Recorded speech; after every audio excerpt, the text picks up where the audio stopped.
clean sweep in your group. And again, a great performance there from you off the back of the 9-darter last time. I just can't pay you feeling for us. Yeah, I knew I had to start off really well. The first 2 legs were amazing. I think it was like 10, 12. And, I knew I had to win one.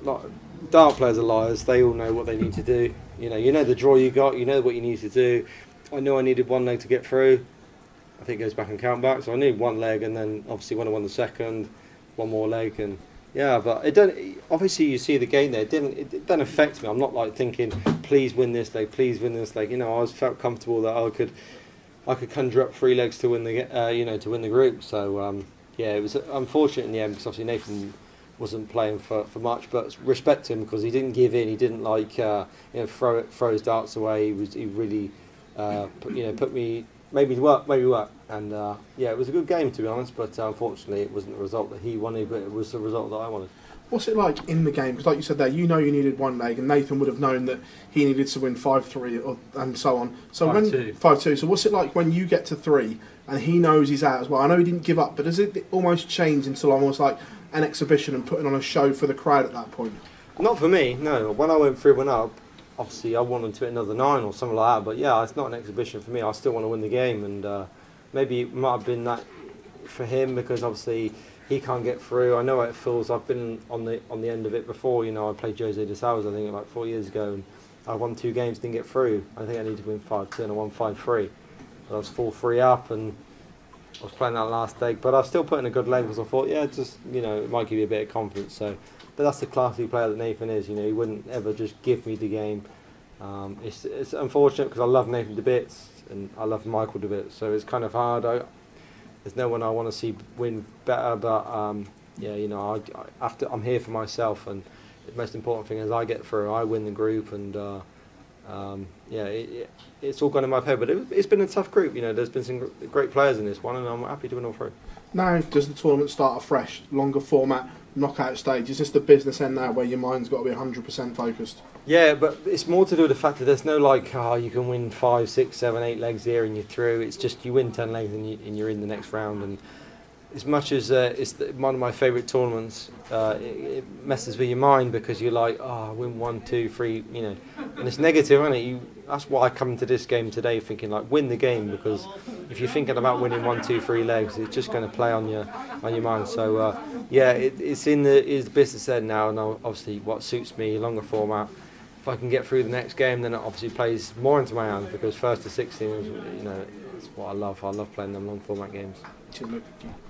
Luke, congrats on tonight. I saw you have a little embrace there with Michael. How pleased are you to see him back playing well? Yeah, it's like a catch-22 for myself. Obviously gutted for Nathan. He's not going to be here with us because obviously I love him to bits. Him and Ryan probably my best mates on tour, but obviously really, really proud and happy for Michael because obviously he's shared a great bond with me over the years. But of course, being World Cup champions, you kind of, if you didn't watch that interview and it didn't play on your heartstrings, then you'd be a liar. So it's great for him, and it's good to see him in the business end of big tournaments again. And he had to win that big game against Nathan, which he did, and then he was kind of unlucky yesterday against me because I was a bit fortunate, but obviously the great leg in the end.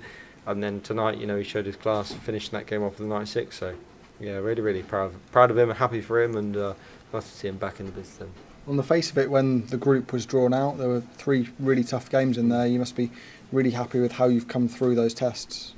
Yeah, great start for myself against Alex, and not so great against Michael, but really, really pleased with the way I played tonight. I felt so much more in control.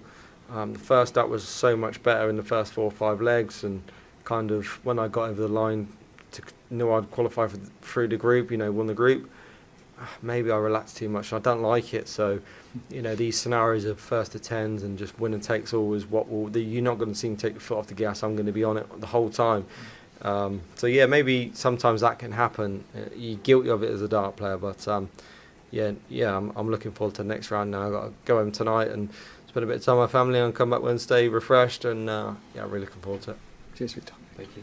Luke, well done on getting through to the last 16 with 3 wins out of 3. You mentioned there about, next round is just 1st to 10 and that's it straight up. Is it difficult to remain super focused when you enter this tournament? Because unlike every other tournament, you know that if you lose, you are coming back and you can still get through. I think that you're coming into every tournament super focused. You're not coming here to lose a game and get 4 points and get 3. You want to win every game. When I won it 2 years ago, I won every game in my group stage and then won the tournament.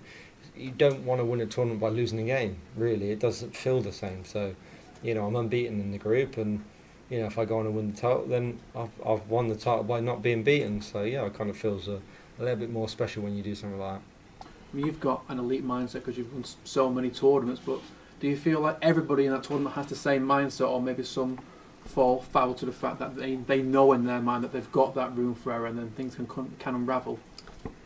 Yes, maybe.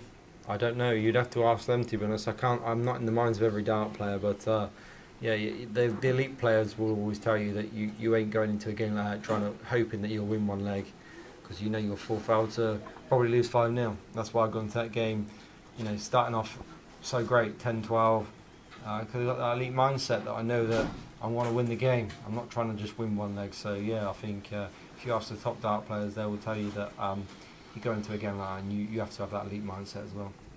When we spoke to Gavin Price earlier, he said that in finals he doesn't really get nervous, yet it can get really edgy during the opening rounds. Is that the same for you as well? It can be. If you're playing short formats, it's kind of anybody's game. It doesn't matter who the person is, who you're playing. Anybody can beat anybody in a best of 9. But when you're playing best of 19, best of 31, usually the better player does win. And if you lose a best of 31, then you ain't been the best player. You can't look back from a loss on a best of 31 and go, I was so unlucky there, because you've played like 31 legs of darts possibly. You've obviously lost because you weren't the better player. So I think that's the difference between the top players. They feel much more comfortable, more relaxed. And you have room for error, and I think sometimes I need that, because I do have times in my game where I just fall off a little bit for 5 minutes, but then I come back on really strong. So that's why people like me and Gezi, you can get us early, but if you don't, then we get stronger and better. And like you see in many major tournaments, I seem to, if I don't get beat in the early rounds, I usually make it pretty far, but I don't want to jinx myself.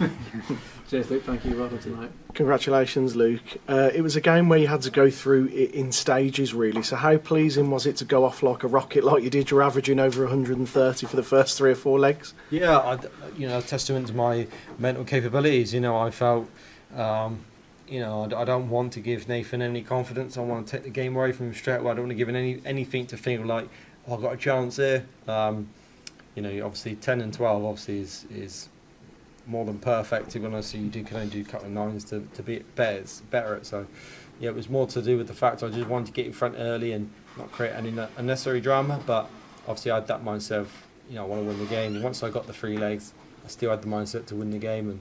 And Nathan played well there, to be honest. He didn't throw in the towel and give me a good game. And how do you rate your campaign overall so far?